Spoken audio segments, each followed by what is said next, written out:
Saya jadi bangga gitu Pak, bahwa ada organisasi kemasyarakatan yang bergerak di dalam pembinaan mental kepribadian untuk kebangsaan. Tugas menanamkan nilai-nilai kebangsaan itu tugas besar, tugas panjang, dan tugas yang nggak untuk selesai hari ini, untuk terus generasi ke generasi. Rumah Kebangsaan Pancasila ini kan menjadi salah satu organisasi kemasyarakatan yang tercatat di Kota Depok. Saya berharap juga organisasi-organisasi kemasyarakatan apapun berperan di kehidupan masyarakat. Salah satunya di kawasan kebangsaan.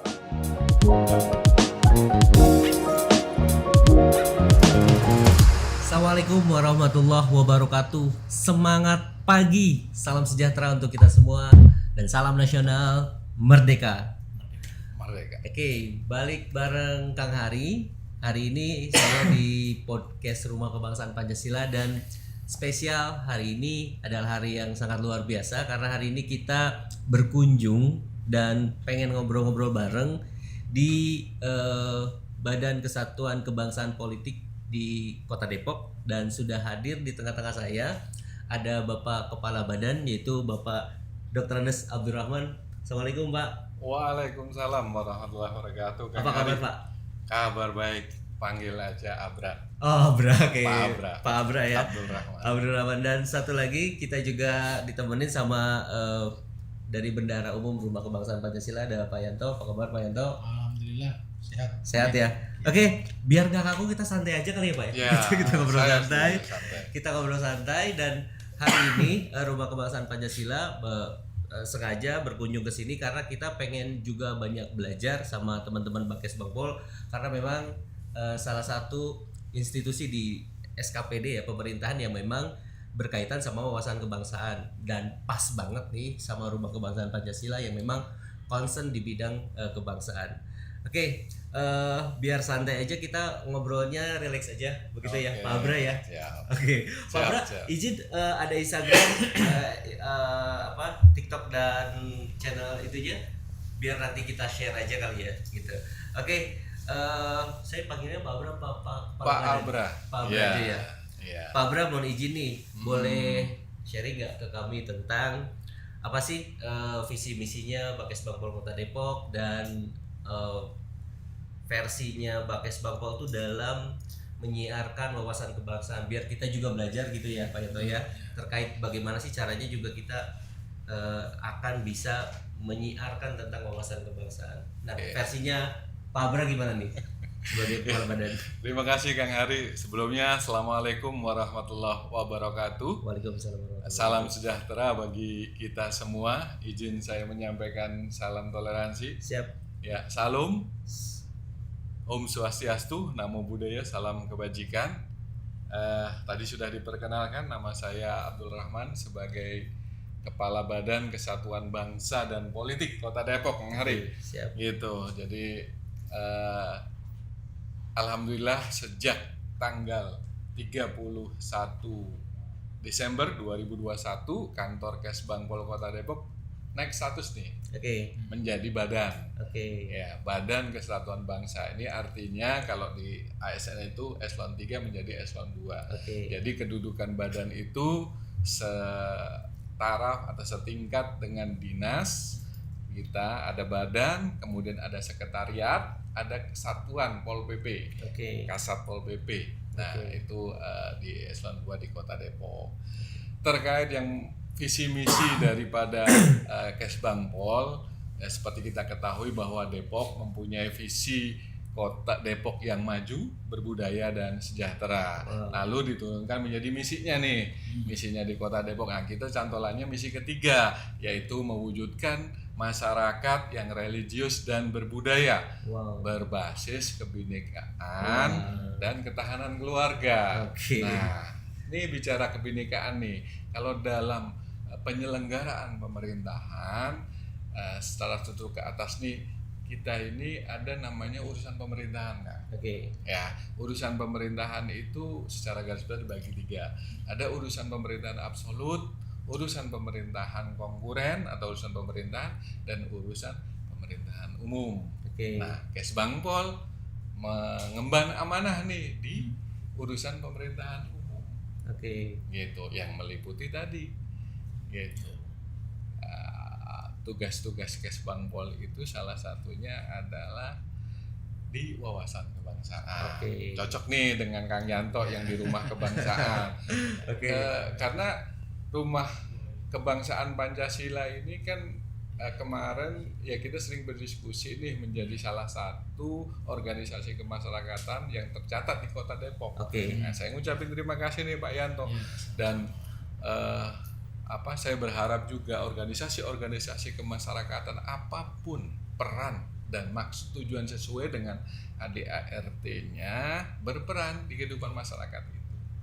Gitu, salah satunya di wawasan kebangsaan. Nah, ini sekilas dulu ya, Kang Heri. Nah, kita santai nanti ditanya. Iya. Ini pembukaan dulu. Betul. Memang kalau ngobrol sama pejabat tuh gitu ya, lengkap banget gitu. Tapi keren banget dan ini jadi wawasan buat kita juga. Nah, Pak Yanto, kan kita juga paling tidak kan kita harus bersinergi ya Pak ya. Walaupun memang kita tahu sendiri ya, Rumah Kebangsaan Pancasila itu kayak satu organisasi masyarakat yang memang mandiri. Kita juga ya salah satunya kita punya beberapa lah unit-unit usaha untuk mengembangkan organisasi kita sendiri. Nah, Pak Yanto bagaimana sih perasaannya terkait apa yang sudah Pak Yanto dalam hal ini Rumah Kebangsaan Pancasila kerjakan dan bagaimana mau bersinerginya dengan sahabat-sahabat? Kang Heri pagi-pagi udah nanya perasaan. Luar biasa. Tapi perasaan kita bahagia kan di Kesbang. Luar biasa. Ya, gimana Pak? Ya Kang Heri, yang jelas ini menjadi sebuah penghormatan, sesuatu yang membanggakan buat kita. Bagaimanapun juga kita sebagai anak bangsa, kalau kita ikut serta ambil andil gitu bagian dalam menanamkan wawasan kebangsaan, pada dasarnya ini kan tanggung jawab kita bersama. Setuju. Tanggung jawab semua warga negara Indonesia. Nah, dalam hal ini RKP memang untuk mewujudkan itu tentu kan harus ada lembaganya, ada organisasinya. Jadi supaya jelas kita menjalankan peran-peran dan tanggung jawabnya itu.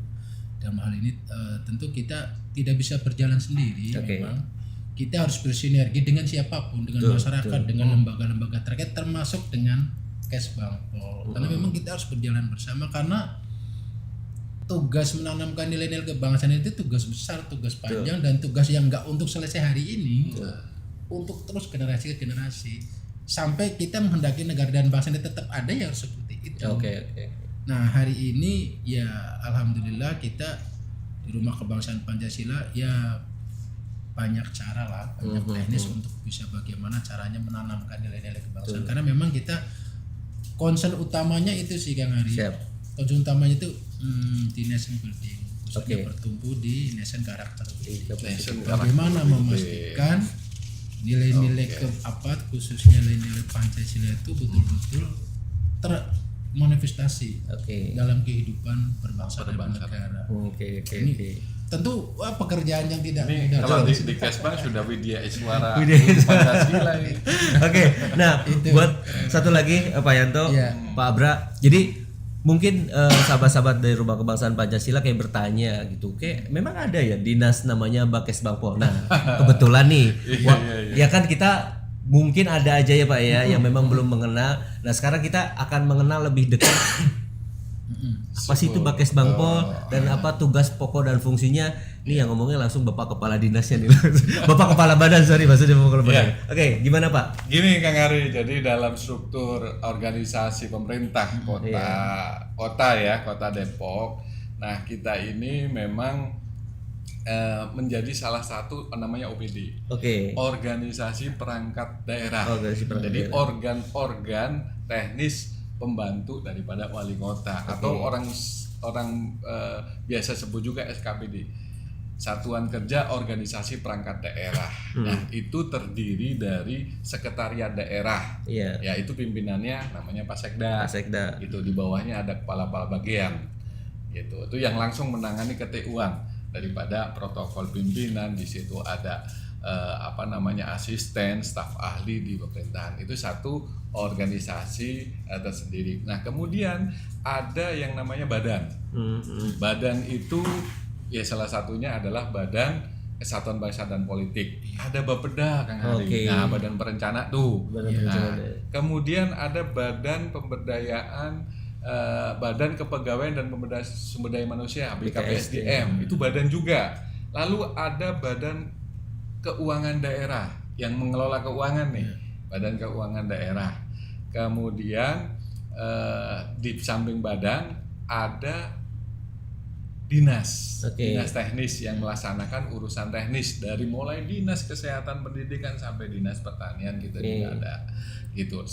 Di samping itu juga ada sekretariat dewan yang mengurusi kesekretariatan dewan, sekretariat dewan DPRD. Nah, kemudian ada satuan, setingkat satuan yaitu Satuan Polisi Pamong Praja atau kita sebut Satpol PP. Nah, ini semua adalah perangkat daerah. Khusus untuk di Badan Kesbangpol sendiri yang tadi saya sebutkan 2021 naik status menjadi badan, di dalam struktur organisasi kita punya ada sekretaris badan, sekban, dan ada 2 bidang politik dalam negeri dan bidang wawasan kebangsaan gitu. Nah, tugas Pak Haji yang membantu Pak Wali Kota dalam urusan bidang kesatuan bangsa dan politik gitu. Keren ya. Nah, lebih spesifiknya itu mengerjakan di bidang apa tuh Pak kalau Kesbangpol ini Pak? Iya, lebih spesifik tadi. Kalau dari garis umum ini kita mengemban amanah mengurusi pemerintahan umum. Urusan pemerintahan umum itu urusan ya yang bagaimana penyelenggaraan pemerintahan itu menjadi kondusif. Ya kan? Jadi menciptakan kondisi situasi terbebas dari ATHG ancaman, tantangan, gangguan, hambatan. Nah, menciptakan kondisi ini tadi yang dikatakan Bang Yanto tidak bisa sendiri, perlu sinergi, perlu kerjasama. Karena bagaimana kita mau bisa tenang? Teman-teman misalkan dari dinas-dinas teknis yang mengerjakan di bidang pengairan, di bidang perumahan bisa bekerja kalau situasi dan kondisinya kita tidak terpelihara. Gitu. Nah, itu menjadi bagian dari tugas kita. Nah, salah satunya ada di bidang politik dalam negeri yang membidangi organisasi-organisasi kemasyarakatan. Nah, di tahun 2023 kita memang ada 6 program, 11 kegiatan dan 23 sub kegiatan yang ada di Kesbangpol. Contohnya misalkan kita mengadakan kemah pemuda lintas agama, kemudian dialog publik peran tokoh agama dalam kesatuan bangsa, ya kan? Ada lagi jambore kebangsaan.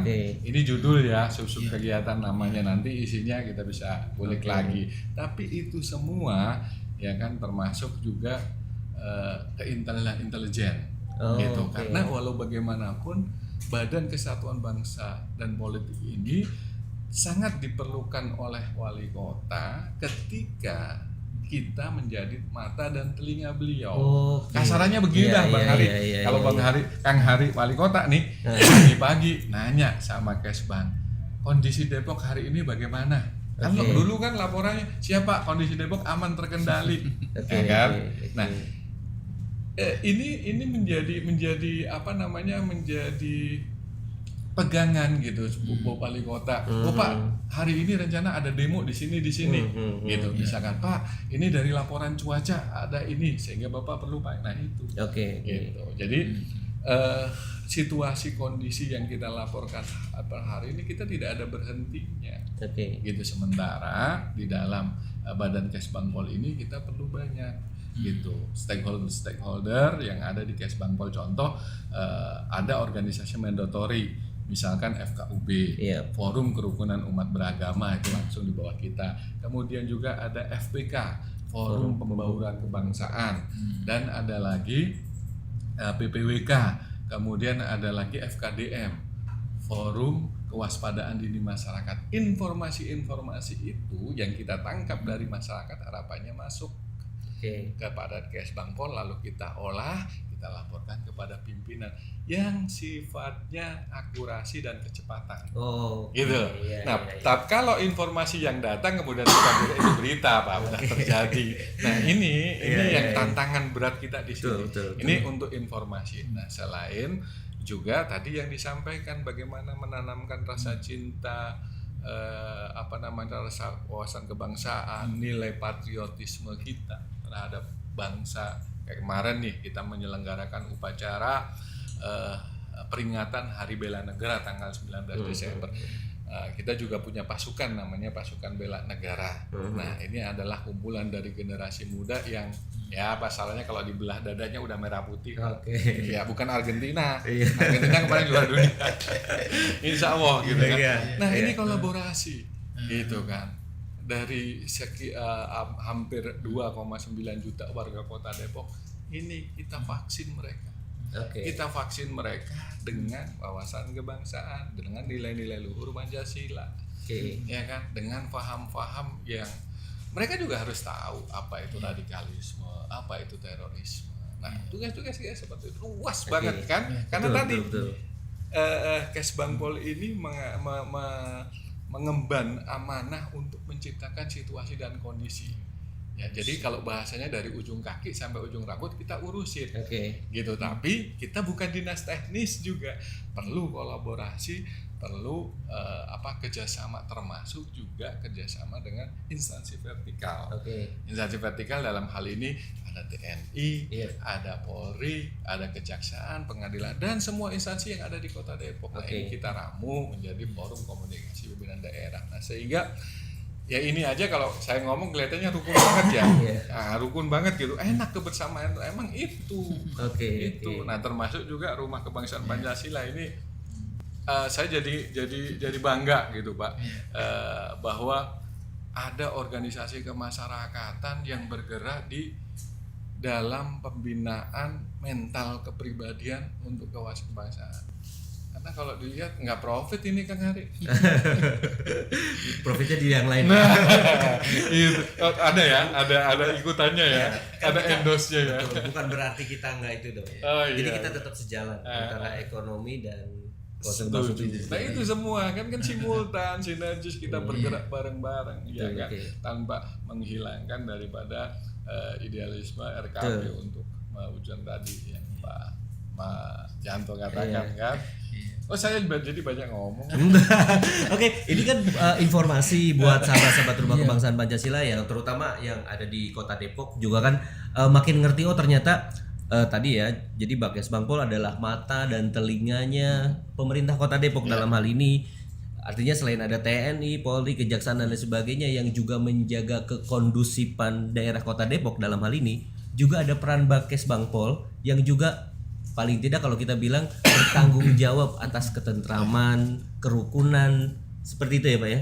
Dan bukan hal yang biasa-biasa aja, karena kan memang membangun karakter building itu ya kita rasakan ya. Pak Yanto seperti apa dan bagaimana. Sekarang Pak Yanto boleh cerita dong tentang program-programnya Rumah Kebangsaan Pancasila yang juga mungkin sahabat-sahabat Rumah Kebangsaan Pancasila khususnya di Kota Depok pengen tahu juga. Sebelum cerita, saya pernah ngelihat nih salah satu contoh kegiatan waktu kita di Sentul ya, melihat kegiatan Rumah Kebangsaan.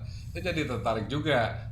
Artinya program-program kalian bisa nanti kita ya kan, kolaborasikan. Iya kan Hari. Jadi untuk kegiatan-kegiatan kalau untuk masalah menanamkan nilai-nilai kebangsaan ini kan memang perlu kreatif dan inovatif ya, apalagi ya kalau kita menghadapi generasi milenial zaman sekarang kan, ya kan. Saya bilang kita harus juga bisa menyesuaikan mereka hidup di zaman yang seperti apa hari ini kan gitu.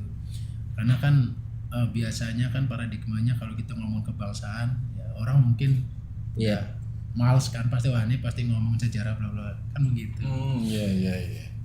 Jadi orang udah apatis hal seperti itu. Ini kalau kita nggak kreatif, kita nggak inovatif, bagaimana menanamkan nilai-nilai kebangsaan, memintas, tapi mereka senang, mereka bisa dapat, mereka masuk dengan cara berpikirnya mereka, cara pandang sesuai dengan zamannya. Nah ini kan butuh kreativitas ya. Dan untuk dapat itu memang kita perlu apa istilahnya? Ya kita harus bahasanya kita harus ikro. Membaca keadaan, baca dulu keadaannya. Jadi sebelum kita mengeluarkan apa-apa yang kita mengeluarkan, kita harus tahu dulu masalahnya. Baca keadaan Kang Heri. Siap. Keadaannya kayaknya haus. Terima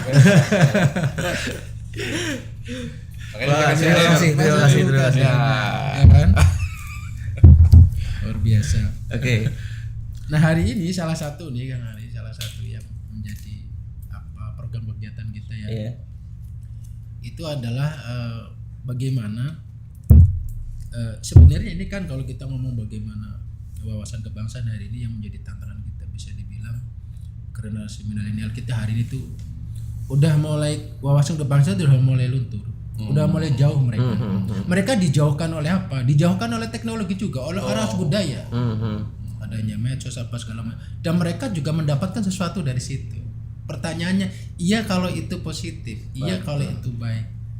Karena yang namanya apa istilahnya transbudaya kan dengan era digital globalisasi seperti ini, siapa sih yang bisa ngebendung?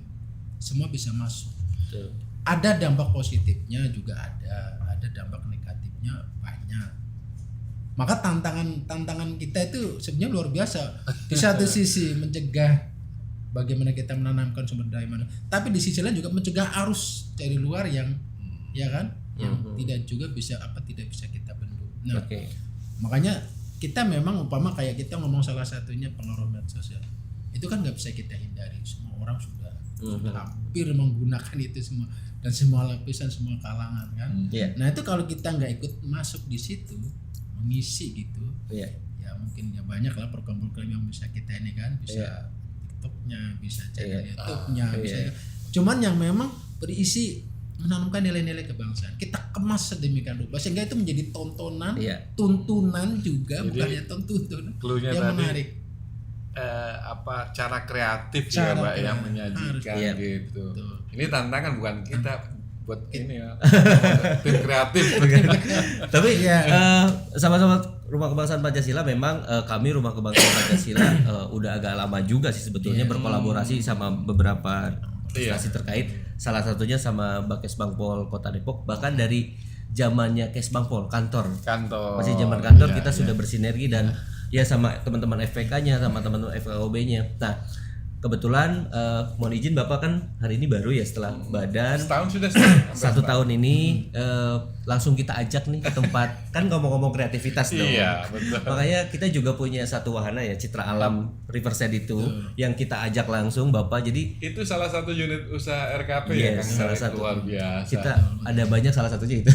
Ada banyak ya. Ada banyak. Ya karena gini kan istilahnya ini kan dakwah kita lah ya terkait menanamkan kebangsaan, tapi juga tetap yang namanya anggap aja ini perjuangan lah. Betul. Tapi yang tetap yang namanya perjuangan kan pasti butuh pengorbanan, butuh biaya, butuh operasional supaya berjalan kan begitu. Nah, bagaimana kita mensiasati itu?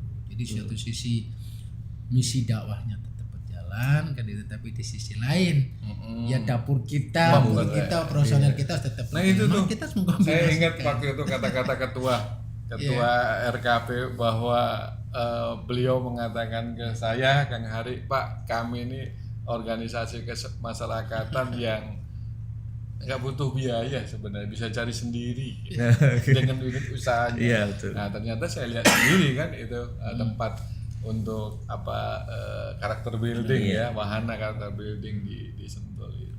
Iya. Kita ada program yang menarik yang Hari sekarang itu kita apa itu? Namanya Napak Tilas Kebangsaan on the Spot. Jadi program Napak Tilas Kebangsaan on the Spot itu juga salah satu upaya kita untuk mengkoneksikan kembali nih generasi bangsa dengan sejarah bangsanya. Karena kalau kita ngomong bagaimana menanamkan nilai-nilai kebangsaan, kalau kita hanya sodorin tulisan, artikel tentang sejarah-sejarah dan sebagainya, mereka pasti sudah. Sebentar Pak Edo. Napak Tilas itu kan kita jalan kembali gitu. Betul. Iya. Jadi melalui program ini kita mau coba ajak mereka untuk ayo kita kembali ke di mana peristiwa terjadinya sejarah bangsa kita itu dulu seperti apa. Betul. Karena beda ya ketika kita langsung kita ajak mereka ke tempat situ, ada sensasi tersendiri.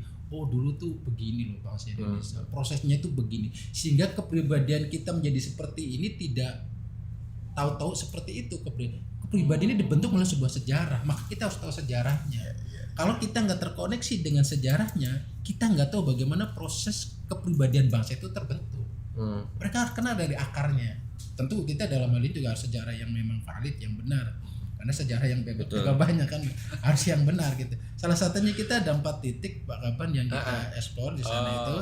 Museum Sumpah Pemuda. Museum Sumpah Pemuda. Ya, ini yang ada di Jalan Keramat Raya. Iya, gitu. Ini salah satu mungkin belum tahu nih. Kenapa kita ajak dijelaskan kemari ya? Karena memang kita supaya anak bangsa itu tuh, oh dulu proses terjadinya bangsa Indonesia itu seperti apa sih?